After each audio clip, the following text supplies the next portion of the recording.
Hola, hola. It's your girl Erica from America. Welcome to the Confidence Chronicles podcast. This podcast is all about helping you stand in who you are. Stop giving a fuck what people think about you. Start standing as your fully expressed self.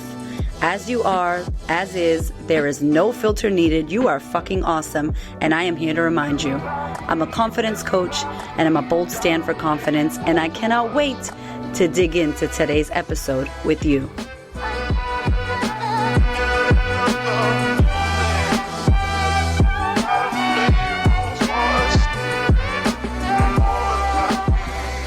Hello, my loves. Welcome back to the podcast. Today I have a very special guest. She is not only a dear friend, but she's an incredible woman, Miss Lina Escamilla. She lives in South America and is a business coach. She's got an incredible story of resilience and tapping into your authentic power. She is just incredible. I got to meet her on a business summit that we did together that she hosted. And literally, you know, somebody that you meet and you just meet them and you fall in love with them. That's what happened with Lina. She is the bomb, and she's going to be on the podcast so much more because I feel like she has so much goodness to share.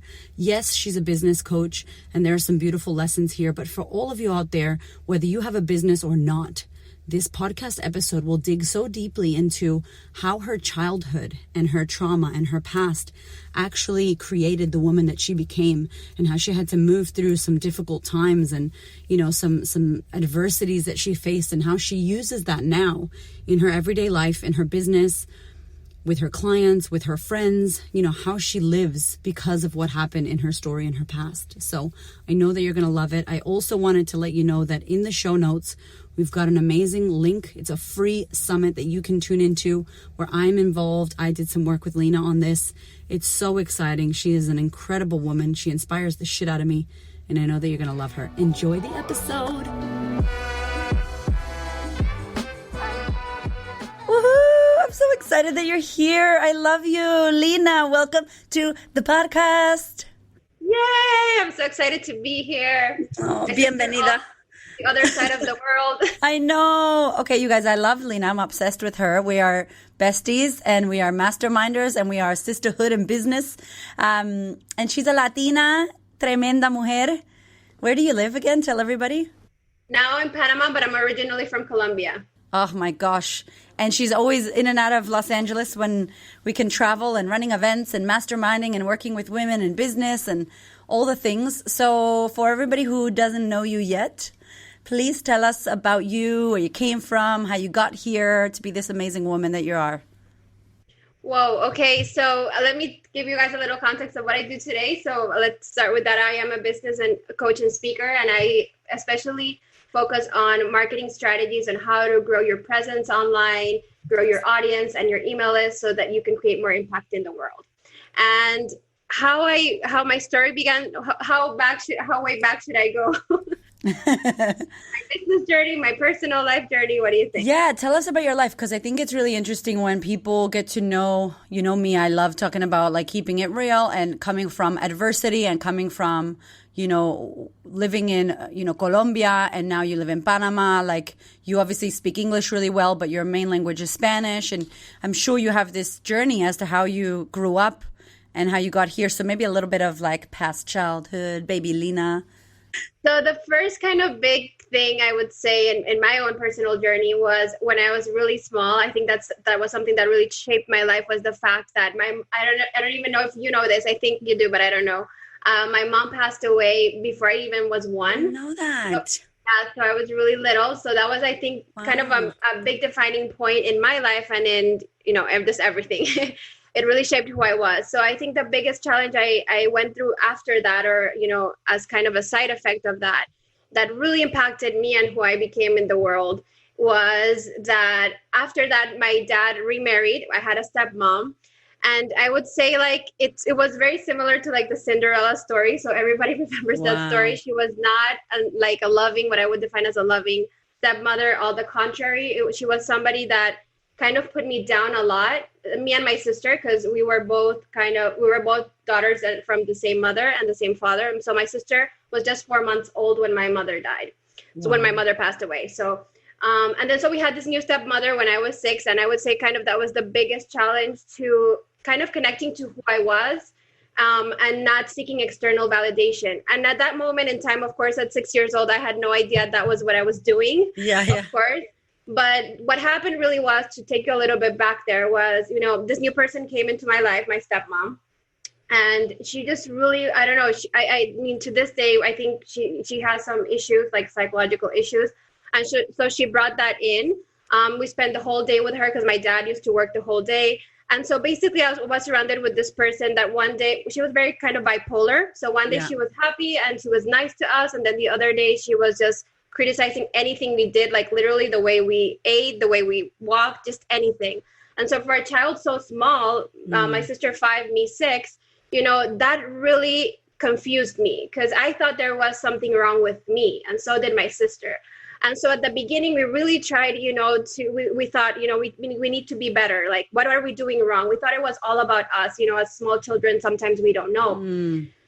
And at that moment, I went through a really hard time, because one thing was, I already felt as an outsider from very early on, just like not having my mother, like when all my other little friends had their mothers, Mother's Day, all of these things that children experience. I mean, mother is a huge part of your life.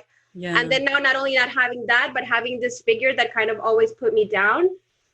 So it was really confusing, and it was so challenging really to navigate that. And then at the same time, I had to grow up really quickly. Like when I look back, I think about this so much, because I wasn't only trying kind of to survive and thrive for myself, but also for my little sister. So I kind of became like, so I kind of became like a little mom, and that's for her. And so the interesting part of it all, that even though it kind of was a challenge at the beginning, now looking back, I realized I could have done one of two things. I could have either, let her define my story, and let her words and her actions and her thoughts about me, because she kept telling me like what she thought about me, which wasn't very positive at all or empowering. But deep down, I knew, like that wasn't true. I felt like I was a good person. I did good at school. I had friends. Like I knew I had other validations in my life as to like the fact that I was a good person, right? And then also for my other family members, this was so interesting, because when I was very small, at 8, we moved to the United States, to Miami specifically. This is how this is why I speak it. Right?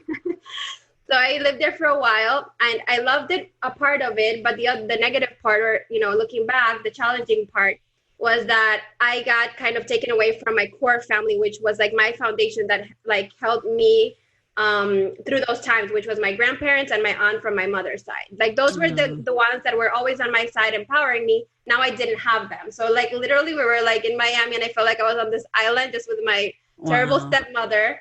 And so I really, like, it was a challenge to my own spirit. Like, do I decide and let this woman kind of tear me down, or do I come in and step in for myself? And it was, such a challenge for such a small kid. Like, I didn't know what I was doing, but I became very vocal from very early on. So I think it was due to that, because I felt like even if not for myself, I felt a responsibility to my sister. Like, something I could not see was like her putting my sister down. Like it affected me even more than, seeing somebody that you love, right? I felt it was so unfair, because even if I doubted my own worth at times, I did not doubt my sister. So I knew she didn't deserve it. She was like such a little kid, right? Yeah. And so by seeing that, I just, I became very outspoken. I told my dad, but at the beginning, like he didn't believe me, he believed the adult in the house. Like he thought that I was acting out, and like he wasn't there all the whole day. So he didn't really know like if I was lying or not. So it was a challenge, but the lesson behind all of that really was that the more I kind of tapped into my own power, and I started defining myself by really knowing myself and not by seeking her external validation, which was kind of the biggest or most important figure in my life. I realized who I really was, and I realized I didn't need to seek external validation from anybody. And so I really started from an early age getting a lot of emotional IQ or EQ intelligence. So I started seeing, from very small, I became very kind of observant. I started seeing, like she doesn't even have friends. I have so many friends in school. So I started seeing things like that, and to see like, I'm not doing anything wrong. Maybe she's the one that's doing something wrong, right? Wow. And so from there, I started kind of just, I didn't believe her. I didn't, I just didn't listen to her really. I lived with her, so I had to listen to her sometimes, but I didn't let her words or her actions define me. And so I think that that's kind of what kind of kindled my spirit from the moment where I was really small to believe and trust in my own self and my own intuition, my gut, and like what I knew to be true, rather than seeking it from outside. That is huge. I did not know that at all about you. And it makes so much sense because you have this drive, this determination, like this self-confidence in you and what you're doing against all odds. Like, oh, I'm on my way to what I'm doing and I'm secure and sure in myself. Autoconfianza.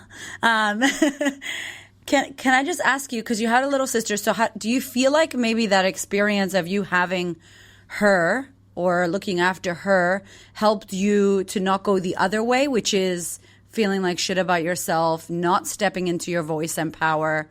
Like, yes, totally. And it was like I literally got to see the two sides, because as I became kind of the empowered and the voice one, my sister became kind of the recluse and the quiet one. She was kind of the scared part. I was kind of, the challenging part. I really became like the challenger in that relationship. I was like, you're not going to tell me this. Like I started talking back to my stepmother and like kind of, challenging her, like, I don't believe you. What you're saying is not right. And so she started seeing like she couldn't have an effect on me at a certain point. Wow. Like kind of when I was maybe like 8 or 9 or 10ish, I don't remember exactly, but I just like when I was a little older and I got a little smarter, a little bit more wise, I just started, defending myself and my sister. But what happened with my sister was the total opposite. Like, she had this bigger sister that like kind of spoke for her. So she was like the quiet one. She didn't want to mess around with anybody. She didn't want to get in trouble. And so she literally like stopped talking at the house. Like that's what she did. So I got to see how we both reacted in different ways. Every human is different, and it's so interesting to see. And so I believe out of this experience, I became more sort of like a leader that's played out into my life. Like I connected with my leadership, my resilience, my ability to speak for myself and for others, because I love, supporting other people too now. And that plays in my life a big role nowadays. And then I got to see my sister's side, which kind of is the person that decided kind of to hide and maybe kind of shelter and hold back many parts of herself, which are beautiful. But, she got scared. So she decided to close up. Right. And so we navigated this, and there's no right or wrong way to navigate it. It's just everybody has their own experience. But yeah, so to your point, yeah, we both handled it very different. And I think because of the stance and the figures that we took in terms of that relationship. Oh my gosh, that is incredible. So this is a perfect example for those of you listening to what resilience is, to what, speaking up and using your voice. And really, you were teaching her how to treat you. And if you would have allowed it, she would have thought it was okay. And then you said, you got to a point where it wasn't working. And so she didn't mess with you. That is freaking incredible. And now in business, it moves you into this amazing place where you are a leader. You teach other businesses how to do this. You obviously a voice for Latin women, a voice for women, all the things. Wow, that's incredible. I didn't know that, Lina. Yeah. I didn't remember if I know I hadn't told you the whole story, but I didn't know how much you knew. See, we all learn. I love this. I love you even more, if that's even possible. Oh, wow. But yeah, it was so interesting. And now from there, like now that I look back at the moment, I really didn't know how I was growing from that experience. But, yeah, I started being a voice in my school for other people. I started standing for causes that I believed in. I even when I was, I think around that same age, I think I was like 10, I did like a petition in my middle school when I was still in Miami. And like people were like petition at that age is like, what does even that word mean? Right. Wow. And like, I was like, I got all these people to sign for the very first time. The principal called me in her office and she's like, who told you what a petition is? Like, and so like I started creating my little movements of my own just because I decided, to take a stand not only for myself, but for other people who kind of were in these positions where they felt like they were either treated unfairly or their voice wasn't heard. And so it's beautiful to see how sometimes your challenges in life, if you use them to your advantage, they can also be your biggest lessons and blessings. Yes. And as I look back, when I used to think, poor me, my mother passed away, like I'm left in this world. I used to think that when I was really little, like I used to feel very sad for myself when I saw like the other kids with their mom and wondered why I didn't have that. And it was really sad. Like when I remember that, I feel bad for my little self. But now looking back, I realized, that gave me so much more independence. And I also so much wisdom for my young age, because I had to grow up really quickly. Like I said, not only for myself, but for my sister. I kind of became a mom when I was still a kid. So yeah, it's interesting to look back and see how, when you can see the lessons and the blessings that come out of a situation like that. And it plays out to everybody. I think we all interrelated, maybe to people who are listening to us, which is also so important, is that maybe you didn't have a stepmother figure like I did, but I've seen in many other people's lives, it's like maybe you had somebody, whether it was a teacher or maybe now a spouse or whoever it is in your life that maybe is trying to put you down or doesn't believe or doesn't see the vision that you see for yourself. So it just goes back to that. If you have a gut feeling inside, if you have a knowing, if your higher self is telling you that you can and you're capable of achieving more, doing more, or that you simply are more in the world. Because I now know that we're all inherently worthy. So it doesn't matter how somebody else sees you, perceives you, or believes what you can do. We are all so capable of just doing anything. And that is kind of what I want to instill in people through this, that for our challenges may look so different. For some, it might look a lot more difficult than others, but we all experience what we need to experience. And it's just tapping into your own power and your own way and harnessing that to support yourself and then connect to others and support them hopefully through that journey too. Oh my God. Okay. Mic drop, everybody. Like seriously, I thought about 15 titles when you were just talking there. And if I was on Twitter, that would all be a big tweetable because it's so good. And it's crazy because I feel like you're able to connect with so many different people. I mean, you live in South America, but your market is really US. Like you've come to Australia, you travel overseas. There's people in the UK. So you're reaching all kinds of business people that have different backgrounds, grew up different. But and I fully believe this, you guys, I think that the resilience and the tough shit that we go through really allows us to have the compassion, the care, the justice, the looking after people. And this is also too why, Lina, you're so authentic, and I want you to talk to that because you're really authentic and you're really congruent and aligned with what you're doing. And there's a lot of people in this industry. Lina's a coach like I am. She's a business coach, and so there's so many people in the industry that don't have that good authenticity and that good work ethic, and it's all about money and getting stuff and materialism, and it's kind of at the demise of other people. And it's like, well, sorry that I burned bridges, and you and your brand and everything you do, this makes total sense now to me. I'm putting the pieces together as to why you're so authentic and making sure that you only help people that you can help, and that you're so loving and caring and really mothering people, which is so interesting because you didn't have your mother. And despite that, you learned how to mother your sister, yourself, probably your dad, and now your clients. And that's incredible.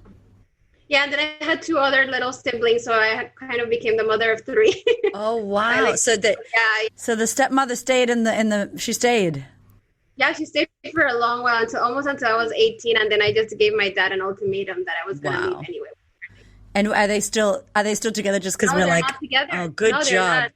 Shout out to your dad. Yeah, and then he's like, he's been very like, but I think.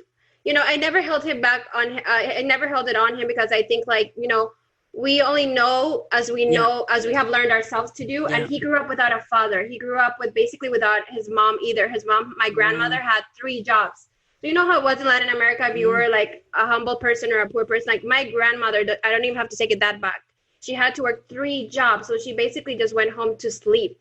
So she didn't have time to see her children. So my dad, I really understand he didn't have parent figures either. So I just knew he was doing as well as he could, and he didn't know. He just didn't really know how to do better. Wow. But looking back now, he's now seeing the pattern, and he's now seen, and he's been super talk to us and apologize. But I feel like in my heart, it wasn't necessary because I know it didn't come from a bad place. I know he's always loved us. But of course, yeah, interesting. The plot is that they got divorced anyway, nothing to do with us. So he finally realized, I guess, that it was best to part ways with somebody like that. But yeah. Okay, so for all of you guys going, I wonder what happened with the mother-in-law, and what happened with the. Oh, okay, so that's what happened, and he lived happily ever after. No. Oh wow. Okay, so this is you at school doing petitions and being an entrepreneur, being a businesswoman, being a leader. Talk to us. How did it go after that for you? Yeah, okay. So in school, it was very like, I also felt always I was kind of adapting to life. And I felt like there wasn't more representation of who I was. Like I always kept being placed in these contexts where I was like the new girl or the different girl. Like I moved around several times in my life. So from Colombia to Miami, I've been in 6 different schools in 6 different places, had to start my life 6 different ways. And like moving from Colombia, Latin America to Miami, I didn't even know English. So it's like all these people don't know me, they don't understand me. So I was placed in many situations in my life where I had to adapt to the circumstances. And so that's also where I became or added even more to my empathy towards people, which you referred to a little bit. And I guess I hadn't seen it that way, but I guess that's why I'm so like connected into serving, honestly, because I know what it feels like to be on the end of feeling left out. Or feeling forgotten, or feeling like you don't belong, or like maybe you're not enough, so you need that push from somebody else to believe in you. And so I see that in everybody, because many times have been the person who was kind of in a place where she didn't feel she didn't belong and surrounded by all these people. And so that happened to me many times, and I just started learning to adapt. So every time I moved to a new school, I kind of made friends faster and faster. And weird thing is I always became part of like I don't like to define people this way, but like the cool kids or whatever, like the inner circle. And without even trying to classify myself, it was just because I was so open and connecting and nice to everybody. Like I never like did it to like discriminate. And so I think that speaks a lot to just energy and where we come from. People can actually feel that and tap into our energy. And so we come from a place of love and service. And that's how I think it also relates now to how I do business in this world. Like we've talked about this, outside of this space, outside of the podcast. And it's like so many people that we see behind the scenes that are like have the perfect pictures and the perfect life. But then you actually, see how they serve behind the scenes and you're a little bit disappointed. I never want to be the person that people say that about me. I want to feel like if you see me or you hear me, whether it's in an interview or wherever it is, it's like, and then you talk to me one-on-one, it's like the same experience. And I just really want like the best for anybody, whether it's just somebody I meet or whether it's a client. But going back to the story, so I had to adapt. That allowed me to become very empathic to people, to have to like adapt. And I also felt like there was never like much representation of who I was. And then how I felt this play out in business was when I started being called to kind of start my own business. I wanted to do my own thing. I always knew like I wanted to do my own thing. I first started in the corporate world because I was like, okay, let me get some experience. So when I was in college, I launched a small business, my first business, which was a jewelry brand. I still have it. It's called Cumbia. I still have it. Because in Colombia, we have a lot of and in Latin America, we have a lot of, hand craftsmanship and like beautiful handwork. And I was also so inspired, and I always did like my own little jewelry when I went to Colombia on vacation. So I started that. Wow. But then I thought, I need like real hands-on experience. Let me start in the corporate world. So I dived into it, and I was just like so excited like to learn that I grew up really quickly. So I went from being like an intern to a junior brand manager for brands like Juicy Couture, Lacoste, Speedo, Crocs, brands like that, Scotch and Soda. And then I went up to become a regional brand manager. So at that point, when I was 22 years old, I started traveling all around Latin America, positioning these brands in these markets. And so it was really a fun job. It was really interesting. But at the same time, I also knew I kind of wanted to do something more with my life. I was also already started tapping into the entrepreneur community. Thanks to my other small business, I started going to TED Talks, like TEDx Talks Locals. I started to go to do and even be part of the team that puts together startup weekend events and things like that. So I got a taste of it, and I was like, this is my world. Like, this is me. And so since I was growing my own small jewelry brand, and at the same time I was growing these other bigger, well-renowned brands, people were coming up to me and asking me, like, how did you do that? How did you introduce your brand, in these markets and things like that? And so I started giving advice for free. And so how that plays into my current story is that I didn't realize I couldn't charge for my advice. Yeah. And when I actually did, because one of my best friends became a coach, I was like, I can actually teach this stuff that I'm giving out for free, which I was happy to give it out for free because I always love to pass on information. But I was so passionate about it that I was like, if this is my job, I would be so happy every day doing this and empowering entrepreneurs. It feels like so much more purposeful. And so that's when I kind of got the inkling or a little push inside myself to be like, this is what I want to do with my life. But that's again where the adaptation and representation played again, was that I was living now in Latin America, in Panama, and there were like no coaches here, no coaches generally in Latin America either, like well-known people. And I was like, okay, like would this even work in Latin America? Like, would people even, pay for this? Because like people are used to getting like, word of mouth and just refer me and give me some free advice here, but like, I'm not going to pay you for that. Yeah.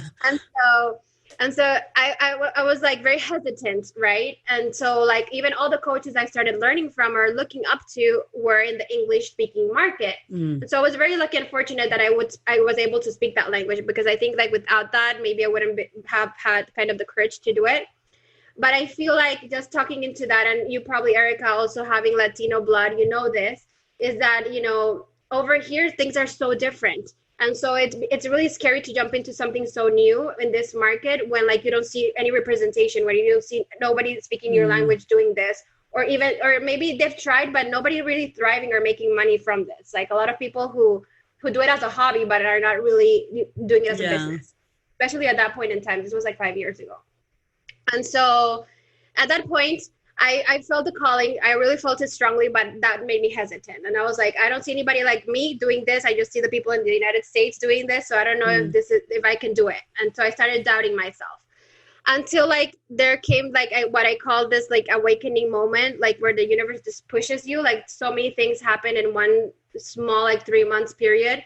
I broke up like with this long relationship with the boyfriend that I thought was going to be my husband. Wow. My mother figure, which was my aunt back in Colombia, she almost passed away because of a like very, very severe disease.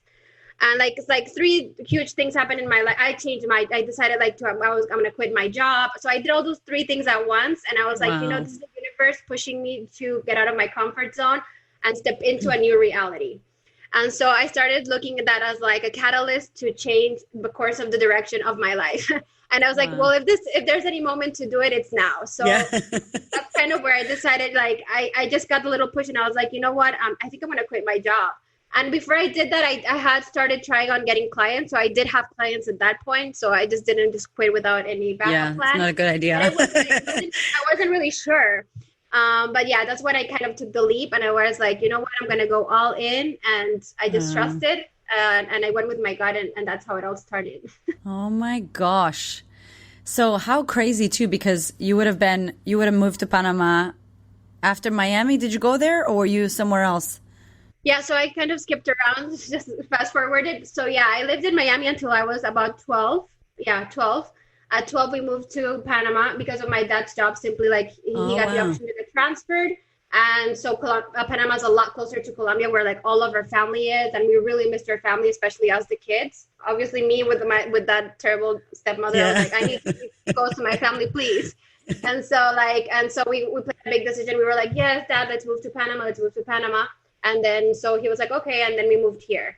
And so from 12 to now, I'm now 20.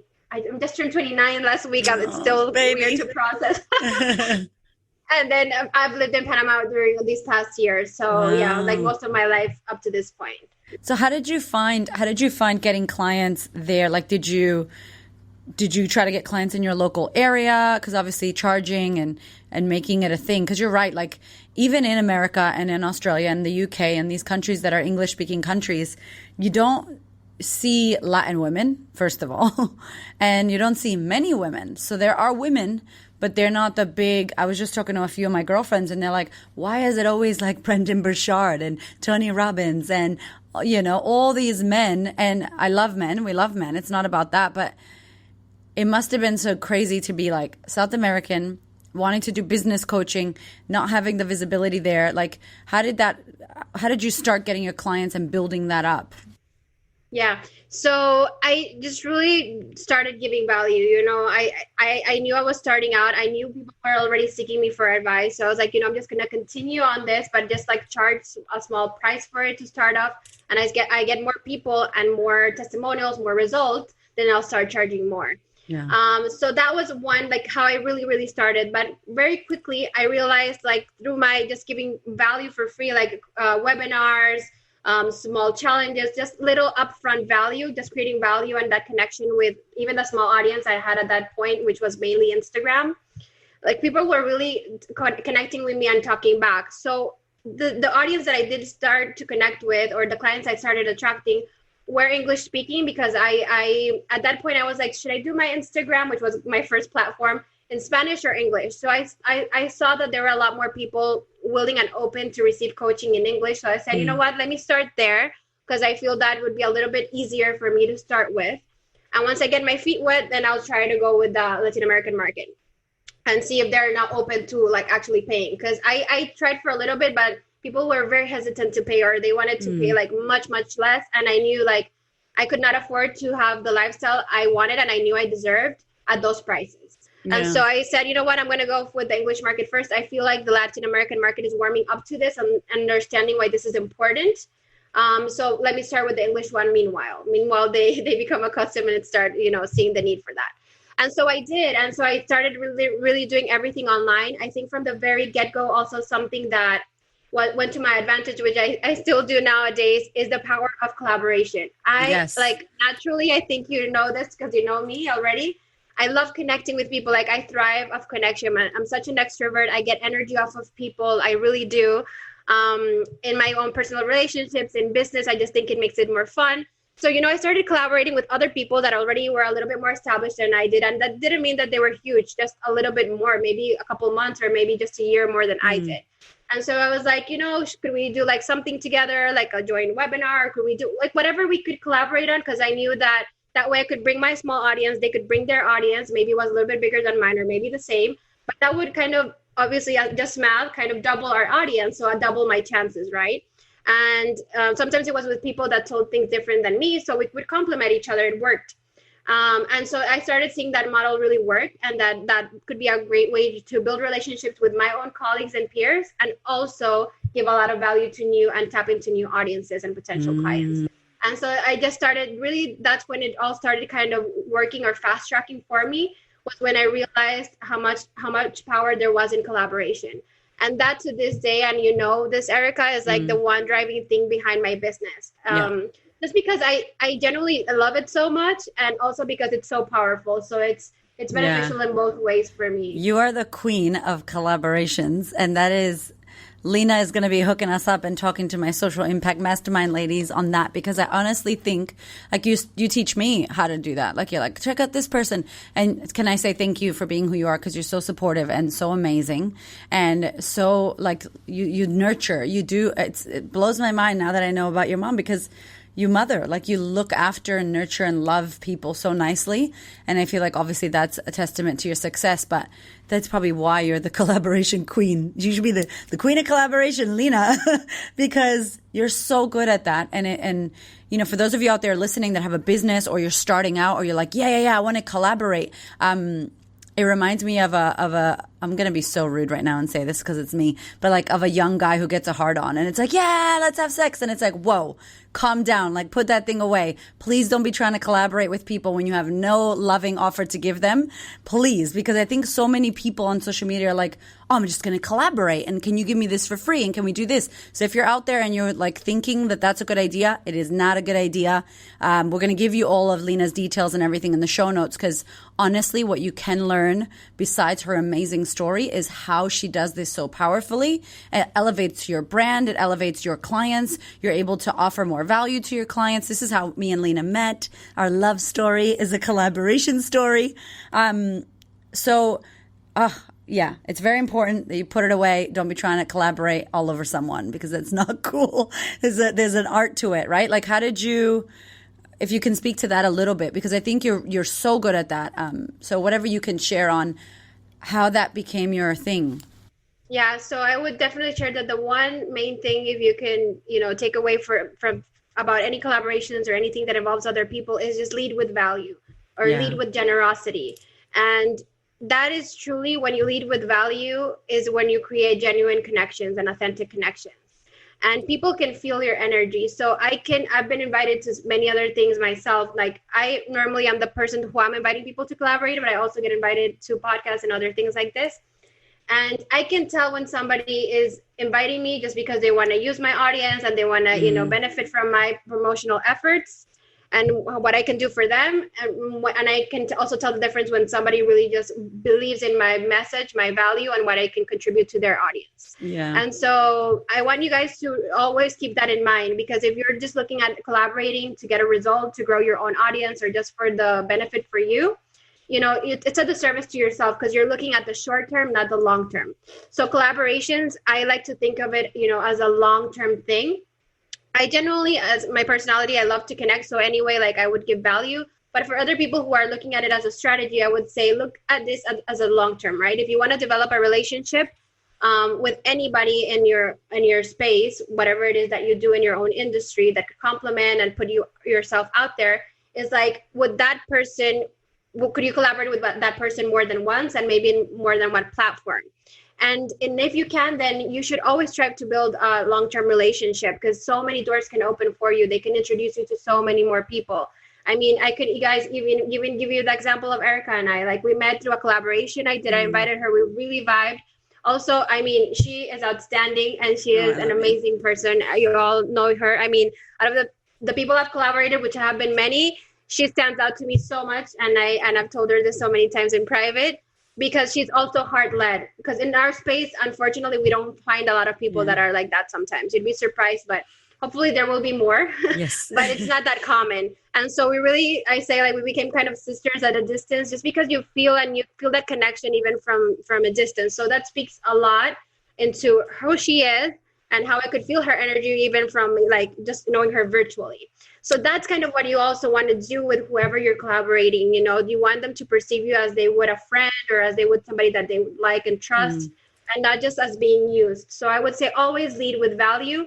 And a great way of doing that is whenever you're intending to do a collaboration or connecting with somebody that you want to invite to a collaboration, I would say don't only invite them to whatever it is that you want to invite them. I would also say when you're doing that, whether it's through a call or a DM or wherever it is that you're messaging them, also be sure to ask, how can I support you? So, right, I would love to feature you. I would love to have you. So can you tell me, like, what is the main thing that you're working on in the next, 30 or 90 days? You can ask, a time period that I could support you in getting the word out. I have this Facebook group, or I have my Instagram platform. I'd be happy to shout it out for you. Just send me like the links, and, and that makes all the difference. It seems so simple, but yet very few people do it. I can tell you, like, I can count kind of with my hands, like the amount of people that actually ask you in return, like, what could I do for you? What do you have that's important for you going on right now that I could share about? And even just a little question can make the whole difference, because it doesn't mean that you have to reinvent the wheel or think like, what can I give them or what can I send them? It's like, just simply ask, right? Sometimes it's like they'll ask you, hey, can you just like share this link about my podcast? It's something that might take you like less than 5 minutes. But it makes the total difference that you actually took the time and the care and the intention to ask them, and not only ask them to be part of something that's yours. So always win-win collaborations. That's truly the best, business model, life motto that you can have too. Yeah. Because what you give, what you put out in the world is what you get back. So it also goes in business. Yeah. And it's so true, because we have like a genuine friendship, and we met from social media, right? How many women have I met from social media? I'm in love with Instagram.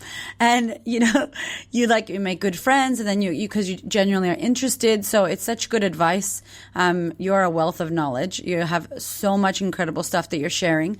Just as we're heading off, can you tell us just a little bit about, so many people have a tough story, or think they don't have a, air quotes, big enough story. And we've talked about before that you've really used your authentic story to work into your leadership. So can you give any advice, or can you share anything about how you position your story, your authenticity into becoming the leader and the businesswoman that you are? Yeah. So in terms of business, how I'd like to kind of teach people how this could play out, how what I call it is your unique authentic power. So I believe like all of us are genuinely unique, and we're inherently worthy. We come into this world with a purpose that's uniquely our own. And when we get lost is when we start comparing ourselves to other people. So that's where we can kind of fall into what some of us call like the imposter syndrome, or even just, kind of having self-doubt or doubting your worth. So I guess this is why you're tuning in, of course, to the Queen of Confidence. So you're in a wonderful community if you've ever felt that way, because I feel like at any point in time, all of us have felt that way at times, right? And so my invitation for anybody is just to see that you're born inherently worthy, like everybody's different. And all you have to do is really tap into that power by discovering what that authentic power is, what it is that it makes you unique. And so a way that you could easily identify that I like to share is either one, through your personality. So, that's your style, the way you communicate, how people perceive you, but not so much seeking external validation, but just how you're putting out yourself in the world. So like, are you a person that is known like because you're very, maybe outgoing, and maybe you are the center of attention, and maybe you're always like a fun person to be around, or maybe you're the more quiet one. So you already know kind of your personality style. So that's part of your authenticity or your authentic power.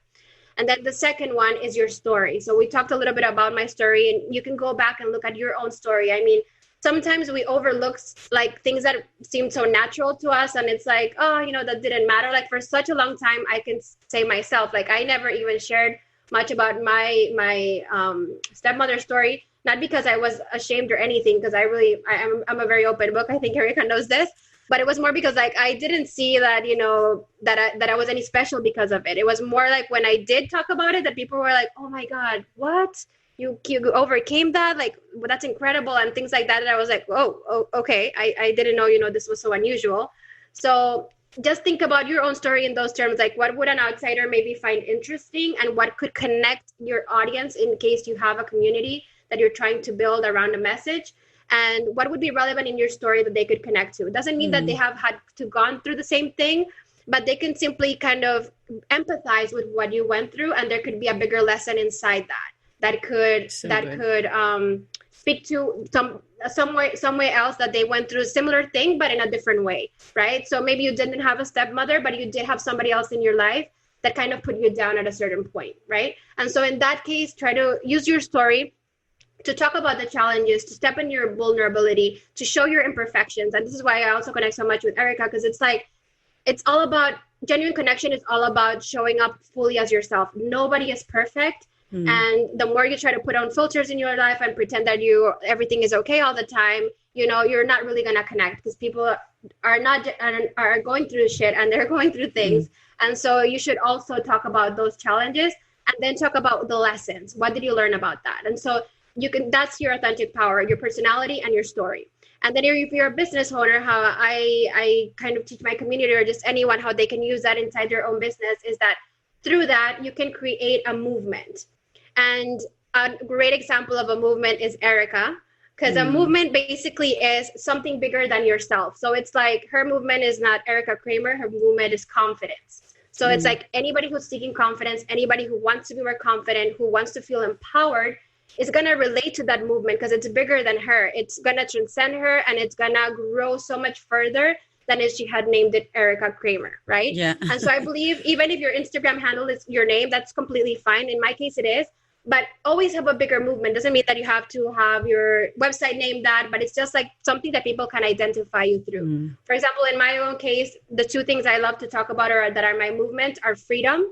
And that for my students or my audience represents different things. It can be financial freedom, location freedom, which is a big thing for me, or simply time, money, and location freedom, whatever it is for them. But everybody's seeking freedom in some sort of way.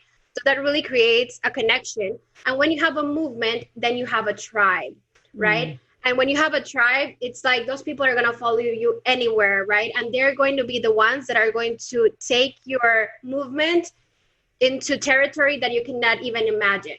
So like even I Erica, you can probably attest this for yourself, that your confidence movement, your platform has expanded so much further out of Melbourne, out of Australia even. Like we've talked about this, you're in so many places. Just because when you're part of a movement, it's like you want to share it. It's like, oh my God, I'm so excited. I found this tribe that's just like me. They think like me. They act like me. They're going through the same stuff. Yeah. Like I can relate. And you just want to share it because it's so incredible when you find that connection and that tribe. So think about, what could that movement be for yourself? What is that one thing that is important to you? For me, it's freedom, for example. And for me, it's authentic power. It's showing up as your full self.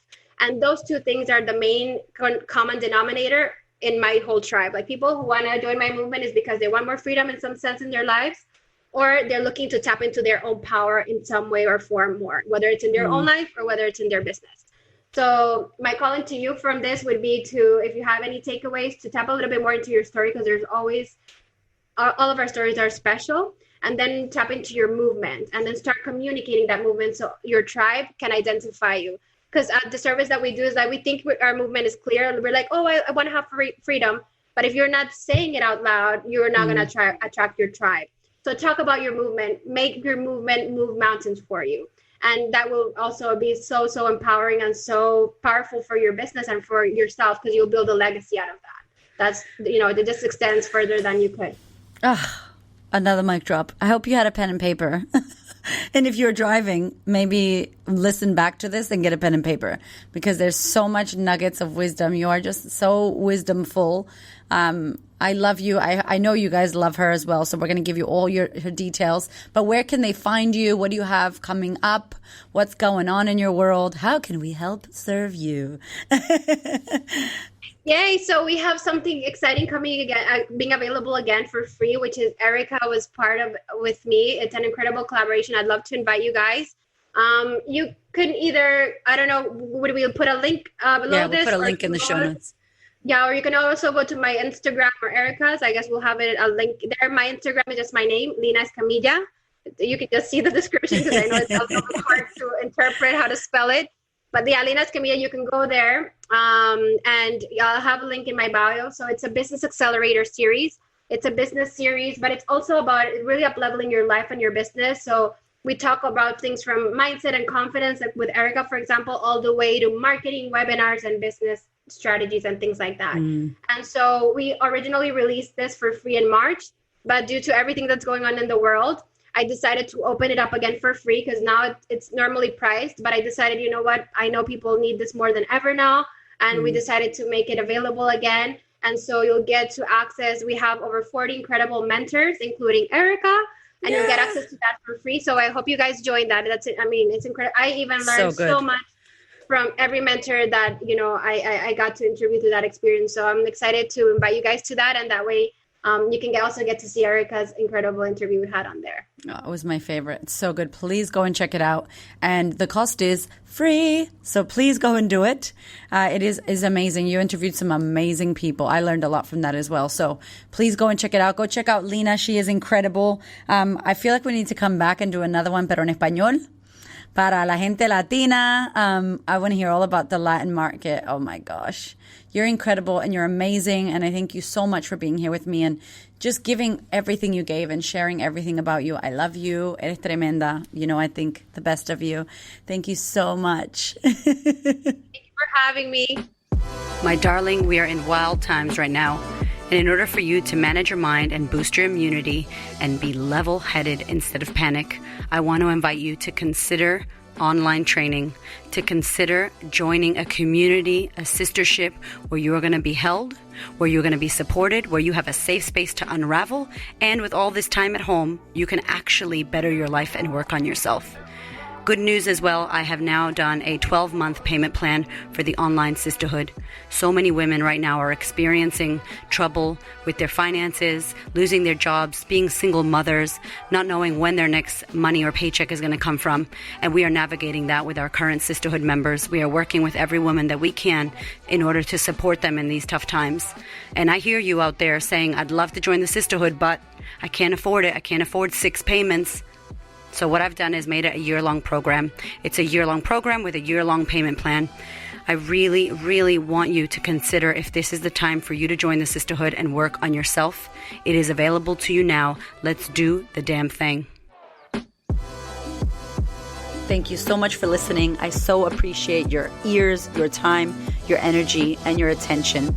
Please do me a favor and head over to Apple iTunes, subscribe so that you don't miss an episode, share this episode with a sister who you know needs to hear it, and if you feel called to, leave me a review. I'd love to know what you think about the podcast. I'd love to know how this information is helping you change your world. Thank you so much for being here. I know that there are many podcasts you could listen to, and I really appreciate you listening to mine. Have a gorgeous week, honey.